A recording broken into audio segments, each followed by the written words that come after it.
আজ আপনাদের নিয়ে যাব অদ্ভুত এক প্রেতের গ্রামে। এক কালবৈশাখের ঝড়ের রাতের ভয়াবহ অভিজ্ঞতা নিয়ে আজকের বিশেষ গল্প। কালবৈশাখীর রাতে প্রেতের গ্রামে। আমি তখন গ্রামের পাশ দিয়ে বাইকে ফিরছিলাম শহর থেকে। হঠাৎ চারদিক ঝিমঝিম করে উঠল। কালবৈশাখের ঝড় শুরু হলো, বাতাসে ধুলোর তাণ্ডব। এক পর্যায়ে রাস্তা হারিয়ে ফেললাম। এক পর্যায়ে চোখের সামনে ভেসে উঠল একটা ধোঁয়ায় মোড়ানো অচেনা গ্রাম।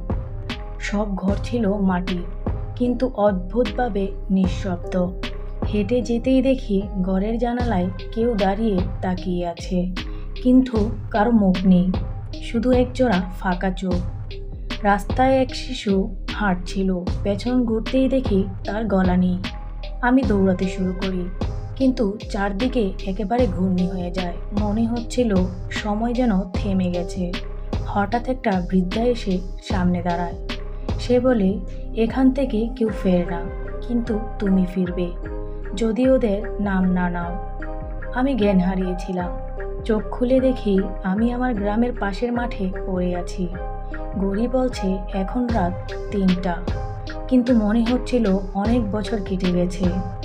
কিন্তু এরপর থেকে প্রতি বৈশাখে আমি ঘুমের মধ্যে আবারও সে প্রেতের গ্রাম দেখতে পাই। আর জানালার ফাঁকে ফাঁকে আজও দেখি সেই মুখহীন মানুষগুলো। তো বন্ধুরা, কেমন লাগলো আমাদের আজকের গল্পটি অবশ্যই কমেন্ট বক্সে কমেন্ট করে জানাবেন। ভিডিওটি ভালো লাগলে লাইক, কমেন্ট ও শেয়ার করবেন। আর আমাদের চ্যানেলটিকে সাবস্ক্রাইব করে আমাদের পাশেই থাকবেন। ধন্যবাদ।